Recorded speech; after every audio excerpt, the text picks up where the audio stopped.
Congratulations for taking ownership of your financial plan by tuning into the Federal Employee Financial Planning Podcast, hosted by Mason & Associates, financial advisors with over 3 decades of experience serving you.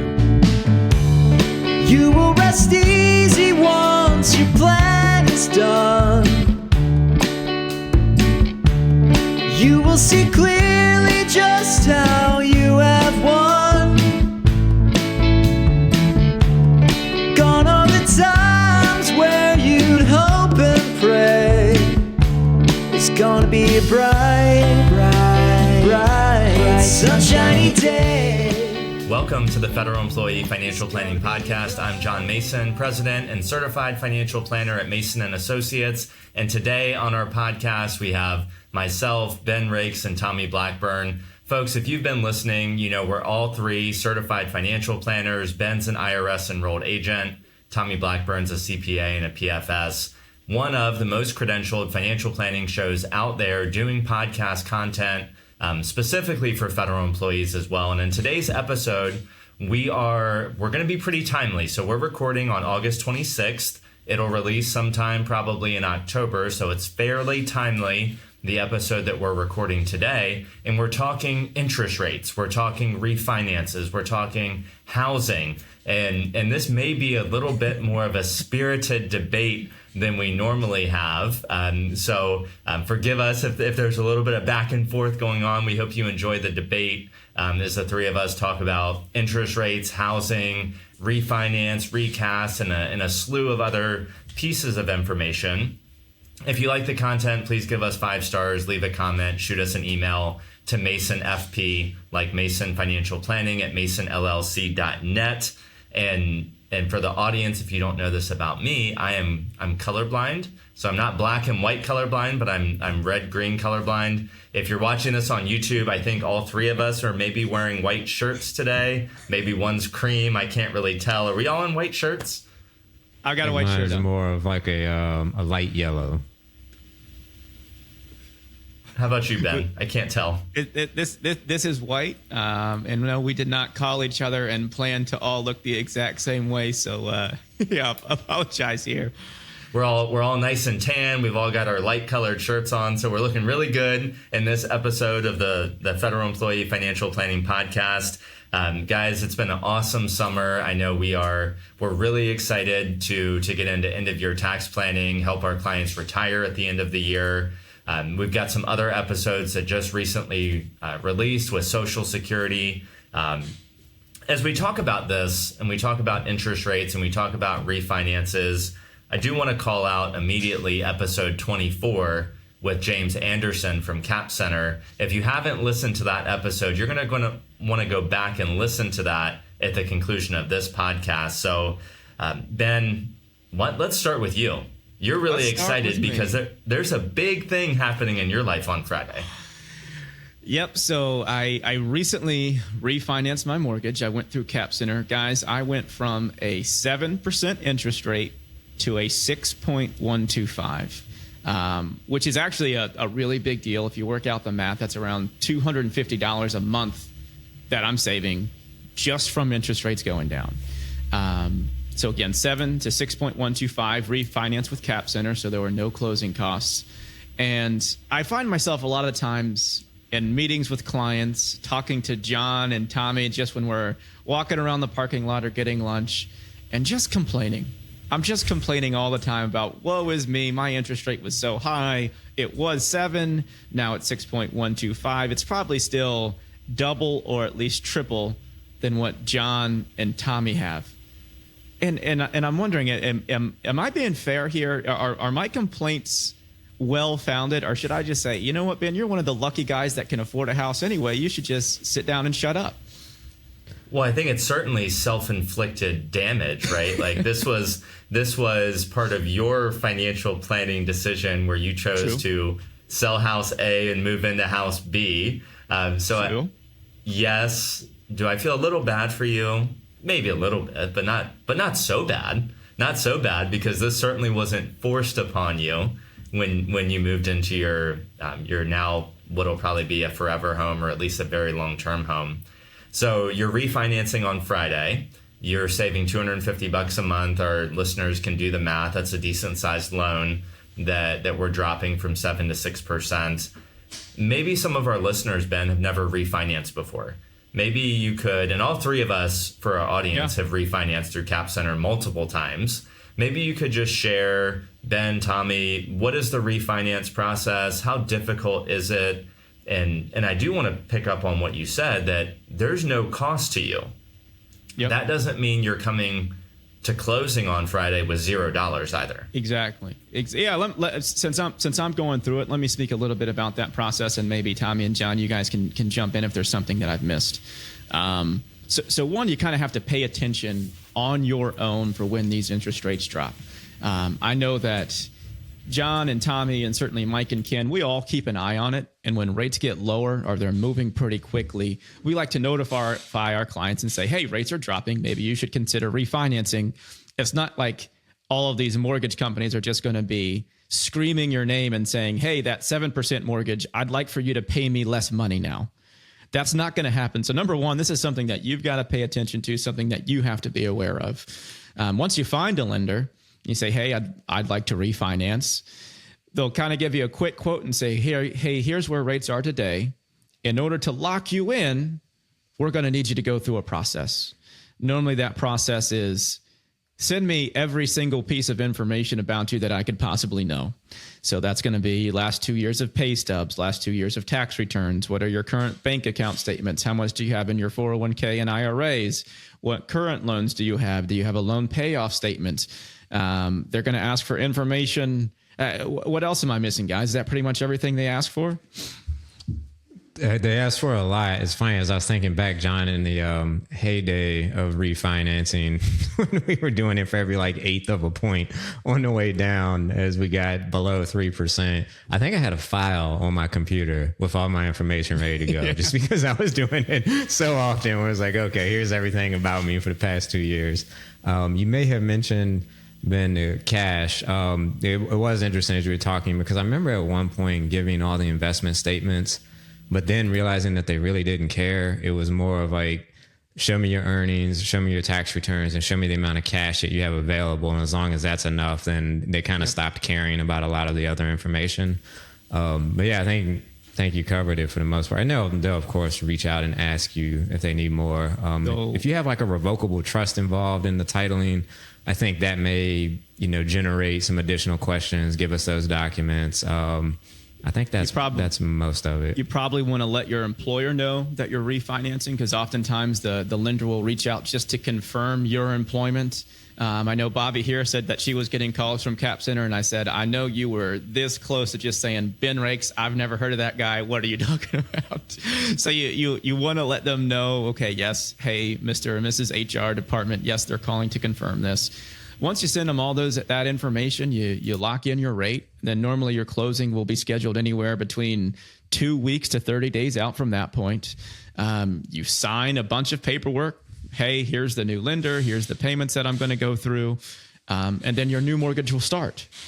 As John said, Cap Center does this for free, but it doesn't mean that you're not bringing cash to that closing process. Typically what works out is you have a escrow that you've been building in your current mortgage. So that's the account that you fund monthly on top of your principal and interest that goes to pay for your taxes and your insurance. That escrow account has accumulated a value. When you refinance, your current escrow account gets closed out, and then you have to bring cash to close to fund a new escrow account. You also have to pay a little bit of prepaid interest. So typically the way it works out is, hey, I'm going to bring $2,500 to closing to fund my new escrow account. And then anywhere between 30 to 60 days after closing on your mortgage, your old escrow account gets sent to you in a check. So it ends up washing out, even though you do have to bring some cash to close. So again, in my experience with Cap Center and anytime I've refinanced, yes, it's kind of a beast to get all those documents together, but it's a fairly seamless process. And again, it's free. So there's no math that you have to do that says, hey, is this worth it or not? And maybe Tommy or John, you can speak to, hey, what if I have to pay for this refinance? When does it start to make sense for me? And when should I maybe hold off? Sure. So real quick summary, because you guys said a lot of good things. The verification of employment, certainly important. Tommy, I loved what you said on only give them what they need. Like, I gave them a bank statement, an income, and a tax return, and that was it. It's like, if they need more, they can ask for it. But I'm going to start off giving them like the most minimal amount of information, just because I don't know if that's just me being like playing a game or playing hardball. I think it avoids confusion too. Sometimes the more information you give them, they're more likely to get wrapped around the axle. So that's just a good point. Give them the minimum amount. Now, some of the people listening to this podcast, obviously there's probably a lot of federal employees. Maybe there's some clients listening, but maybe that federal employee is married to a self-employed business owner. Well, that certainly complicates things. So for instance, like Ben's a 10% owner at Mason and Associates. There's a certain amount of underwriting that has to happen for a 10% owner, which is different when you become a 25% owner, I believe. So understand that if you're a business owner or you're an owner of a company or you're self-employed, there could be a difference in underwriting. We do want both people on the loans whenever we can. So that's just something to be aware of. The other thing is, like Ben said, you come to closing with cash.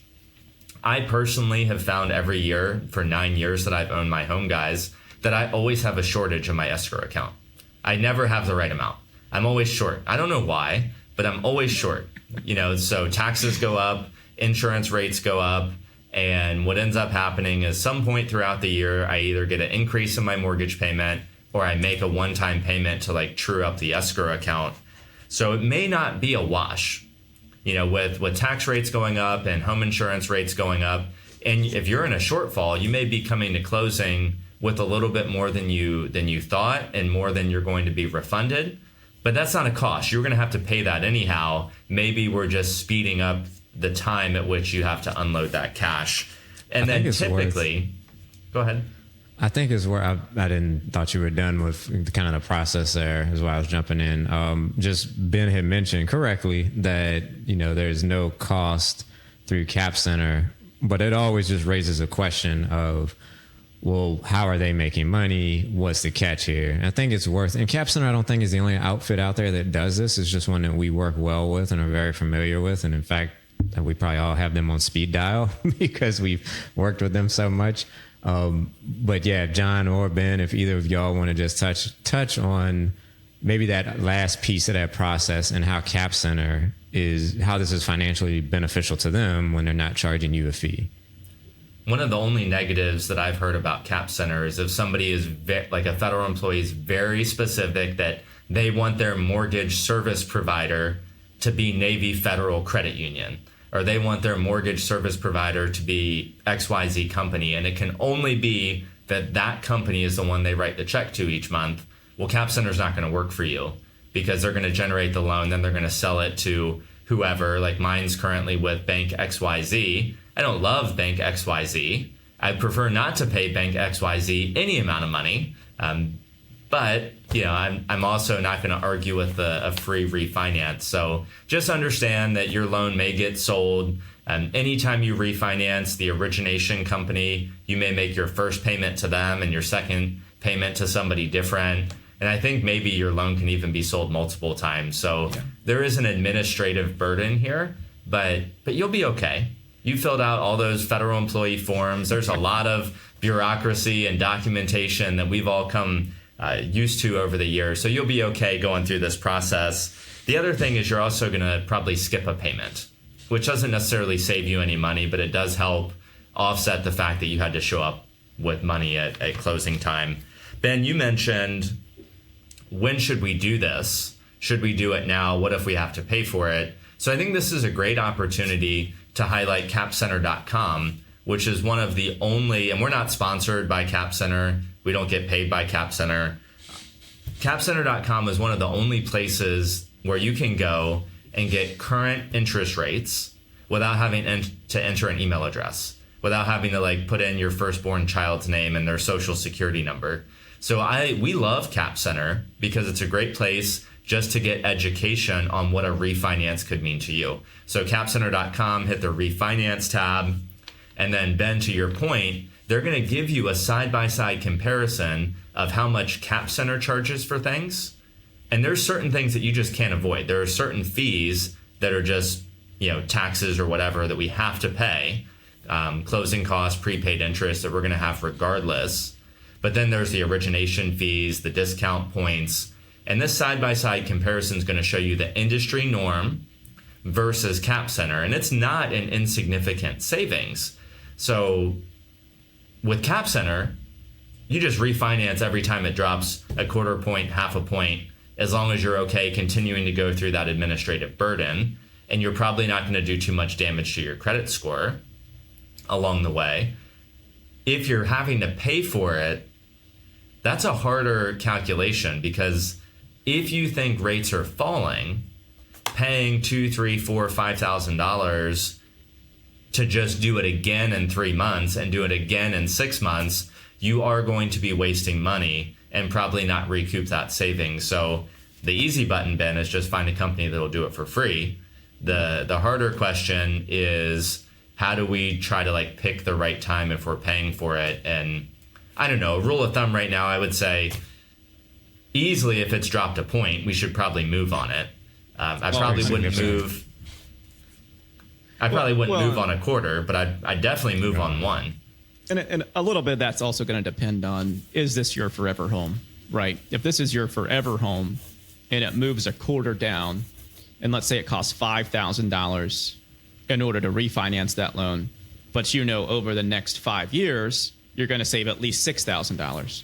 Okay, well then maybe that makes sense. If you're gonna move out of the home, this is just a starter home, and you're only going to be there 36 months. It doesn't make sense to pay $5,000 for a refinance if it's only going to save you $100 a month. You're never going to recoup that money.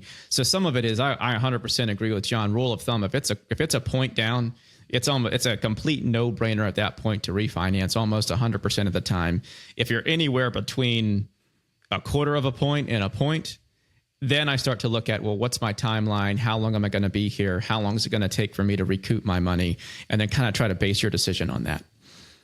I think to continue advertising here for Cap Center, just because we've talked about it, for folks if they're curious, looking at their website, it looks like if you live in Maryland, Virginia, North Carolina, South Carolina, Georgia, or Florida, they're an option to you. Those are the states they are licensed to do business. And if you're not in one of those states, if the property is not in one of those states, you're going to have to go search for either a low-cost provider or see if you can find a company similar to Cap Center out there. Another consideration in a refinance is whether or not you buy these things called discount points. And I'm fairly confident we talked about discount points in episode 24, but the idea behind a discount point is you pay dollars up front to get a lower interest rate. So if the going interest rate on August 26th is 6.125, you could buy it down to less than 6, and it's going to cost you dollars to do that. So that's another question is, should we, maybe with Cap Center, if you're getting the base refinance for free, maybe then you could buy a discount point if you think that that's going to be the lowest it goes. You don't really want to buy discount points if you think the Fed's going to lower rates and mortgage rates are going to come down and all of these things are going to happen and you can refinance for free later on at a lower rate. Buying discount points doesn't make sense. But if you want to take the bet that this is the lowest you'll ever get, have at it. Buy a discount point. So it's easier to buy those with Cap Center than it would be to buy those with another company where you're paying for the refinance plus the discount points. That's just another thing that gets added into the calculation, guys. And I think as we continue this conversation on refinances and mortgage rates, if rates today are between 6 and 6.5, that's still below the long-term historical average, certainly higher than when Tommy and I and Ben, we all bought our first homes. How are we advising clients right now who have children who are looking to enter the market? Should they buy their first home today? How are we advising clients who maybe are in their home that they raised their children, but they want to move to a home that's going to serve them better going forward? Is the current housing environment changing the advice, and are the mortgage rates preventing us from making a change? Go ahead, Tommy. There's a lot to unpack there. The advice, I think, is probably changing in how we structure the transaction if we move forward with it. And what I mean there is past 5 years ago, or not even that long ago, when we were in this very low interest rate environment that maybe we'll get somewhere back to, probably unlikely we'll ever get that low again. But in a lower rate environment, I think we all agreed we were in no rush generally to pay a mortgage off. So that could be, hey, go buy that dream house, go buy your first house, get the 30-year mortgage, and we're going to ride this rate forever because it's almost free money at that point and with those interest rates. Whereas now I think one big change is, yeah, actually, client, we want to look at paying this thing down pretty quickly when we're at 6 or 7%. That's a big difference from the 3 to 4% we may have known in the past. So I think that piece is changing. As far as there's just a lifestyle part to that question that's not necessarily how you structure the transaction part of the advice. It's what's important here. So for clients who are ready for that next home, I think usually, provided their plan is in good shape, which if they're a client of ours, is almost guaranteed that that's going to be the case. We're not necessarily always worried about hitting the optimized financial button. It's what's important in life. So let's go get that house. Let's realize, we're buying it probably an elevated market price, but there's not many homes on the market. So who knows? So put that to the side and let's just do what's important and what you're going to get enjoyment out of, assuming we've looked at what are any trade-offs here. I don't know if we'll get into it, but John and I recently were talking to a client about a second home question that they had. And essentially it was, you guys can afford to do it. It's going to take a substantial amount of your resources if something's going to give somewhere else in your plan. So if this enjoyment of this house is huge to you, then let's do it, provided you're okay, maybe not globetrotting as much because more of your resources are going to go here. For clients, so first home buyers, that's a little tougher, I think, in the sense of if we have a family, if Ben kind of alluded to it as well, if this is going to be our long-term home, probably feel pretty comfortable. Let's do it. Let's figure out how to make it work. Let's figure out what our constraints are. Maybe you're not getting the house you thought you were going to get, but we can get still something we're pretty happy with. But there's probably some consideration that needs to be had for maybe you should just rent and save and wait until you know where you're going to settle and be for a little while and you're in a better financial position. Or maybe, John, as you mentioned before this call, you should be looking at a condo. I mean, there's just a little bit more flexible thoughts, I think, that need to be had there depending on where you are in life. I agree, Tommy. And, there's so much to home ownership. And, I think I've mentioned on this podcast many times, I enjoy watching some Dave Ramsey clips from time to time. And, the other day I saw one, he was pounding his chest. And this is not hating on Dave, but he was like, I told you property values aren't going to go down. I told you. And it's like, well, in the short term, he was right. And the long term will be to be determined. But home values going up is not this predetermined thing that will always happen. So the rush to buy a home, worried that you will be losing out on some appreciation that is guaranteed, is not necessarily a great assumption. So one, we have this fundamental issue with homes may not always go up in value.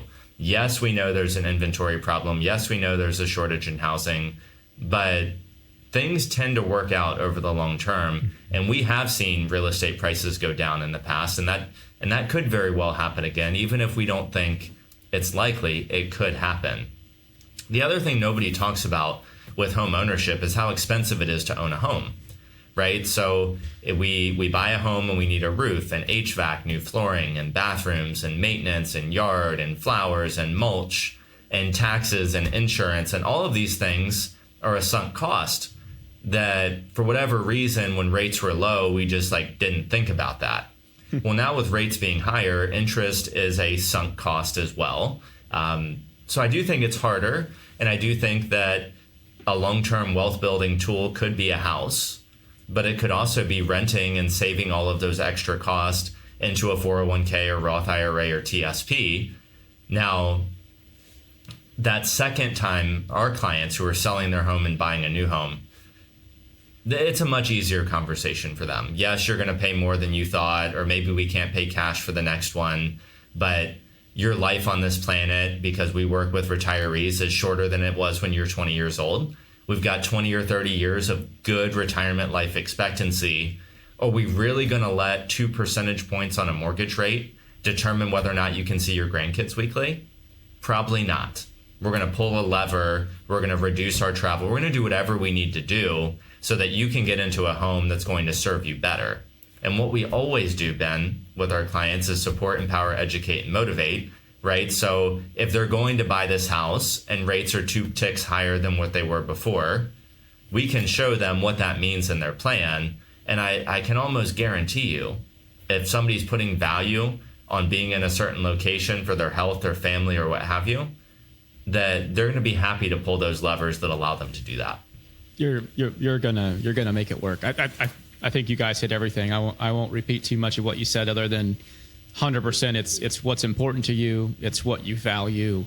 And I think particularly for those younger folks that are looking at buying their first home, again, echoing what you all are saying, time horizon, right? If you're someone who's just out of college and you're starting your first job in Northern Virginia and you say, hey, I'm going to work here 2 or 3 years, probably doesn't make sense to buy a house. Who knows what pricing fluctuation is going to be in that short time period. You're going to pay probably a real estate agent twice to buy and sell the home. So that's money off the appreciation of your home.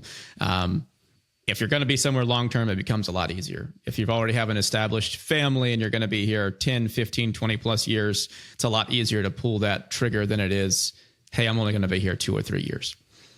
It's interesting as we talk about it. I think it's a lot of lifestyle choice that you're hearing from us, more so than like how we feel about it from an investment. And we definitely think about what does it do to your plan? How does resources work around this? How are we efficient about it? But I didn't hear any of us talk about necessarily like vaguely there's some wealth building here, but it's like your house it's not a cash flow asset, right? So yes, I guess you could say it's an investment, but it's hard to realize the return on that investment. Because you've either got to sell your house or you have to get like a home equity line of credit, which means you're now, taking on debt, paying more interest rate to get that cash flow. So it's not that it can't be an investment, but it's one that's like really hard to actually realize that appreciation beneficially to you. So it's just more of a lifestyle. I was also thinking, and part of this, which we kind of maybe bring it full circle, is you've got Ben and others who have bought at a high rate, but through companies like Cap Center, if rates drop, you now have an opportunity. So really, I guess to me, it's like so much in life, dance to the music that's being played.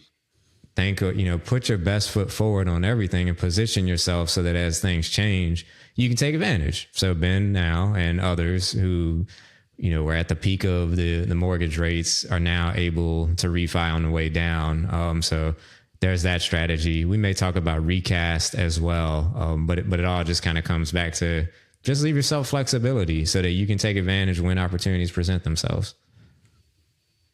I don't remember where we heard it or if it's just like a standard thing that we talk about at Mason and Associates and in the financial planning industry, but an investment is something that you can sell whenever you want to, right? You can buy it and you can sell it whenever you want to. A house doesn't really fit that criteria because if you sell it, you have nowhere to live. So I love that my house went from A to B, and that growth has been 50 to 70%.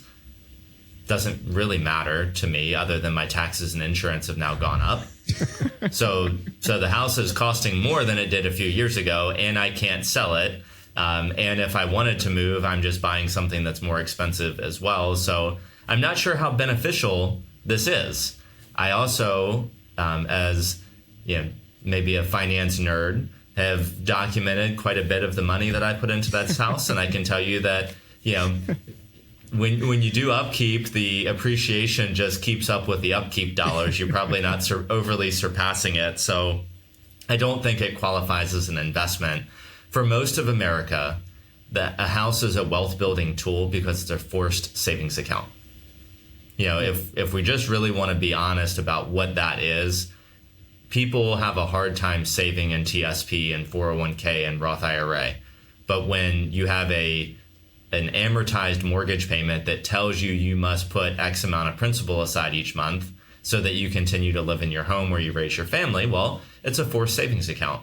It doesn't mean it's a good one or a bad one. It's just a forced savings account. And at the end of 15 or 30 years, you'll have some amount of equity that you've saved.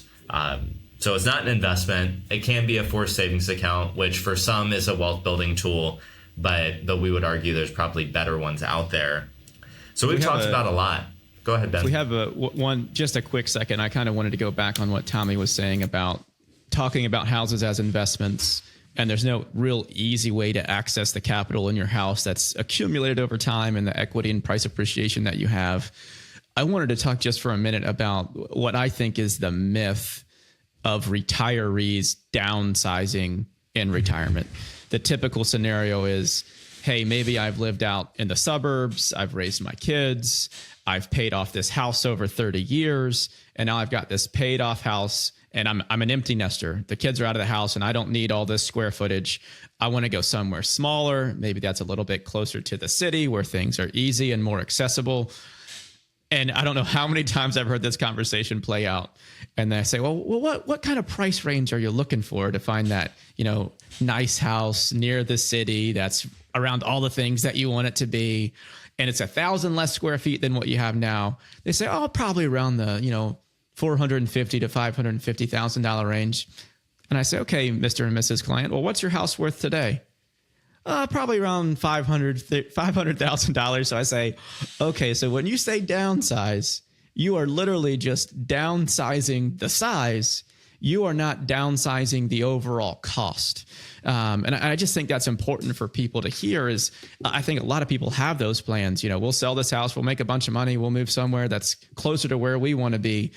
Usually that's a one-to-one transaction, meaning you're not having hundreds of thousands of dollars left over in cash because you sold your home that you initially bought and now you've downsized and moved somewhere closer to the city. I think that's important for people to understand.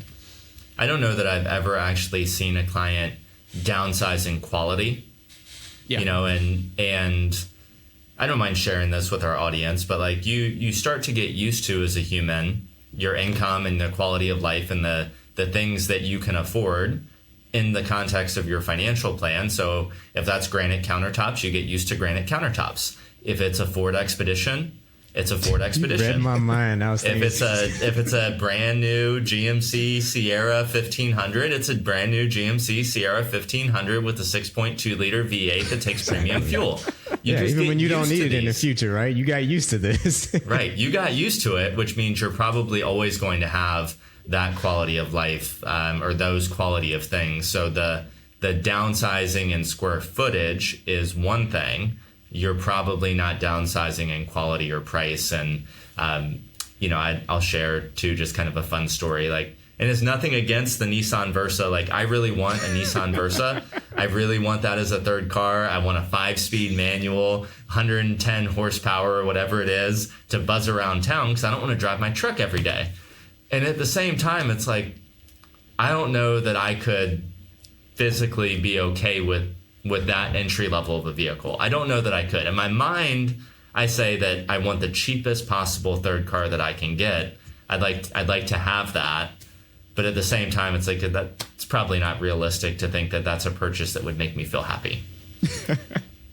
Or it's a purchase I would immediately regret. It's a purchase I'd immediately regret when it doesn't have CarPlay. Maybe it still has roll-up windows. I don't even know what's included on the base level Versa these days. But in my mind, I want to make the prudent financial decision to buy the cheapest possible. It's the cheapest car in America. That seems like a reasonable car to buy for a third car that you arguably don't need. But that's probably not where we're going. So sorry for the tangent. That's a good point. It drives it home, though. Yeah, you exactly read my mind. And I've seen it, too. There's a whole downsizing thing, even with family members and clients. The cars is so true, too. It's not only or maybe you're going to shrink the square footage, but you're going to still have all of the luxuries in it. So we're talking about even more expensive per square foot, probably when we downsize. Same thing on the cars. I've seen it where we had the Suburban, we had the luxury large vehicle when we had the kids and we were hauling everything. But you know what? They're pretty nice. And I got used to that. So even when the kids aren't here, I'm still going to drive that vehicle. Got the Expedition for 2 people. Yeah. Well, and we become a lot more particular, right? Yes. So I can, the audience knows we own an RV. Sarah and I have an RV. We're going to upgrade our RV. And we've lived with this one for over 3 years. And we know exactly what we like and exactly what we don't like. We just recently spent 5 weeks on the road. We can tell you that the fridge didn't work the way we wanted it to, that the kitchen was too small. I have a soy allergy, so cooking is very important to us to be able to do that in the camper. It's taken us 3 years to find the layout or make a decision on what that next layout's going to be. So as you start to live life, you go from life being super easy, we just wake up and play all day, to you start needing things a certain way, or you start having these desires where you don't want to make sacrifices or concessions. And I don't know when that peaks, but we talk all the time, guys, with clients. It's like, if you're building a home or buying a new home, like, get it right immediately. Build the screened-in porch, do all the things, put in the elevator, whatever it needs to be. Get it the way you want it to get, because you only have this finite period of time to enjoy it. So not only are we used to it, not only do we not want to arguably downgrade, we're also not willing to make concessions anymore. So we are very stubborn as humans because all of these things happen at the same time. I think as a fun aside, it reminds me of our conversation with the client building that second home. And John and I, and Ben, I know you would have the same thoughts on it, was whatever number the builder gave you, you need to add 20 or 30%. They're like, really? You think it's going to be? We're like, well, did you ask for your grade of build, or is that the base build? Because we bet if you push them and you said, no, I really like granite countertops, I like, high end things, that price is going up from what they quoted you. Price is going up, and the time frame for completion should also add another 50% as well, right? No doubt, no doubt. So I guess one other thing, maybe 2 other things. The recast, maybe we can just touch on that really quickly. So with rates dropping, a recast isn't necessarily applicable because you would rather refinance to a lower rate than keep your existing mortgage. So the idea of a recast would be, let's say Ben refinances down to 6.25 or 6.125, inherits money a year from now. He has an option to put $100,000 down or some lump sum payment on his mortgage and ask his mortgage service provider to recalculate how much he has to pay them each month. The loan will still be paid off over 30 years. The loan will still be paid off on schedule, but the monthly principal and interest payment will be reduced by the principal added. That's different than if Ben just sent in a $100,000 check. If Ben sends in a $100,000 check, the mortgage balance drops, the payment stays the same, and the house is paid off quicker. So you do win from a lump sum, but you don't win monthly because you still have the same monthly required payment. So it's a question of, do we want the long-term interest savings of the lump, or do we want the immediate cash flow savings, which will still save you interest over the life of the loan. But we have to look and say what's better for your financial plan. Next one, maybe Tommy, you want to hit on this really quick, unless you want to talk about the recast. I was just going to say, I know we're trying to wrap this up as we go through time on the recast. Just as an aside, I had this as a real life example very recently with a client. Their mortgage, they locked it in probably at 6% as it was going up. So they're still below current market rate. But we did this recast. They relocated when they sold the house. They had all this cash. And so again, instead of investing it was, hey, at 6%, I think we're better off trying to attack this mortgage at this point. And that was huge. That's easily saved them $400 or $500 a month. And in the back of my mind, though, and they're in Florida, so I'm keeping an eye on this. If rates drop down, below that 6, we're also going to refi at no cost. So either way, they've won under this. And so it's, again, just thinking about what are my options? How do I make the most of this situation? So I agree with you. Recast. Right now, you're probably thinking more refinance, but keep recast in the back of your mind, depending on your situation. So life's changing in 2026. The Trump tax code, TCJA 2017, I think is what it was, basically, for all intent and purposes, eliminated itemized deductions for a good bit of America. That changed when house prices increased and debt limit increased, like personal debt on a mortgage. Interest rates went up. Now all of a sudden you could maybe itemize. The standard deduction's like $26,000. So it takes a long time for folks to be able to itemize. Specifically, interest rates were low. State and local income tax was capped at 10 grand. Maybe Ben was still itemizing with his 7% mortgage. I guess the point that I'm trying to get to, guys, is if the tax law reverts back to the old, then all of a sudden the SALT limit goes away, state and local income tax. Maybe and the standard deduction comes back down to like 12 or 14K, married filing jointly. Your 6% interest rate is now all of a sudden deductible where it wasn't before. So your true cost of ownership is not 6%. Mm-hmm. It's 6% less your marginal tax rate, or less however much you're saving from a tax benefit. So maybe your 6 is actually 4.5% or 5%. So something to keep in the back of our mind. I'm not sure that we want to revert back to that old tax code, but for those of you like Ben, who is a little upset that they don't have a 2% mortgage like me, understand that in the future, your rate like may not be... Understand that your mortgage may not be as bad as you think it is, depending on how tax law changes over the next year or so. Ben, what is the saying? If you do have that 2% mortgage, you don't have to itemize anyway because you're essentially paying zero interest. So you don't have to worry about it. And you're earning more on your cash. So you might as well just ride that mortgage as long as you can. Ben, what is the saying as we give you a hard time? Comparison is the thief of joy.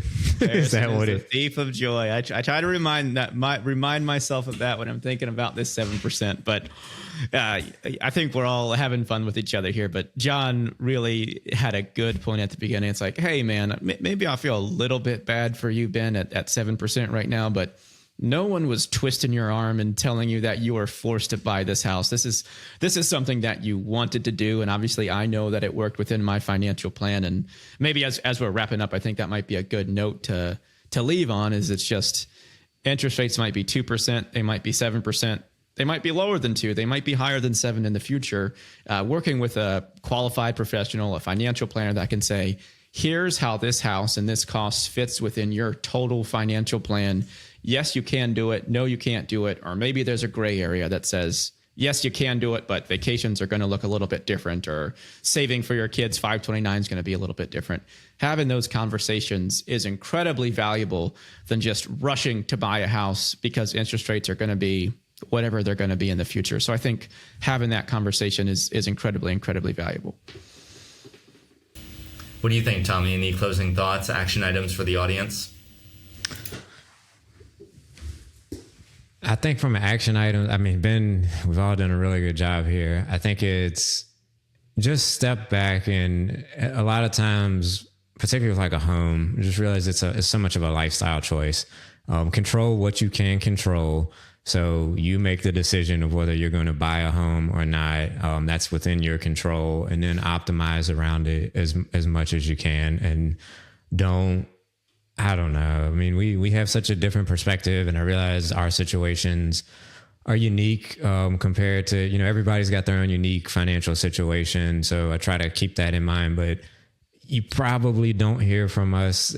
We don't think about our homes as so much as an investment. It really just comes back to, this was a lifestyle choice, and it worked out financially. I think it's working out for us financially compared to, what the market has done, but that's just not how we view it. I know I view my investments completely separate. Like the home just doesn't even come in to my thoughts when I think about my investments. That's a complete lifestyle choice. The only reason I enjoy seeing my home value goes up is because it makes me feel better about the money I continue to plow into it.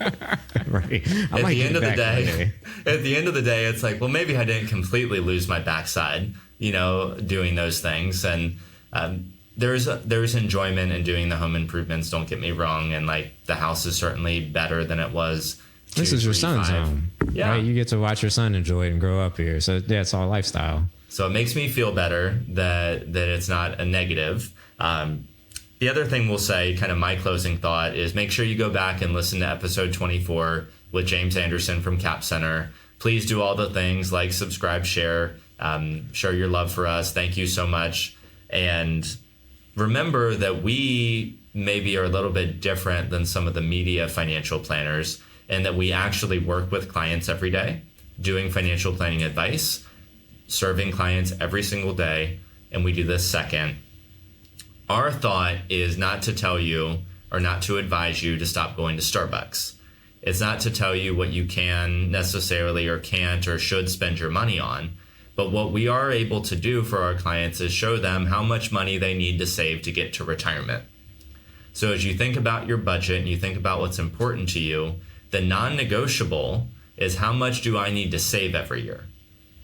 And as long as you're hitting your savings goal, however you choose to spend your arguably discretionary income is up to you, right? Whether it's a third car, a second home, upgrading your house, building a home gym, more vacations.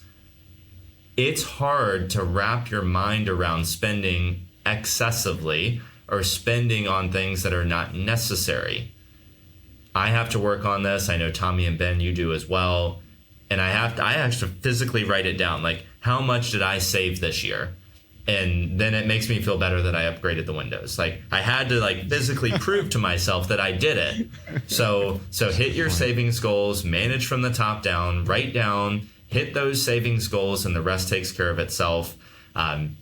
Thank you for being here with us on the Federal Employee Financial Planning Podcast. We hope you enjoyed this episode where we talked interest rates, mortgages, refinance, recast, and more. Again, if you like what we're doing for you, please do all the things for us, like, subscribe, share, and we will see you right here next time on the Federal Employee Financial Planning Podcast. You will rest easy once your plan's done.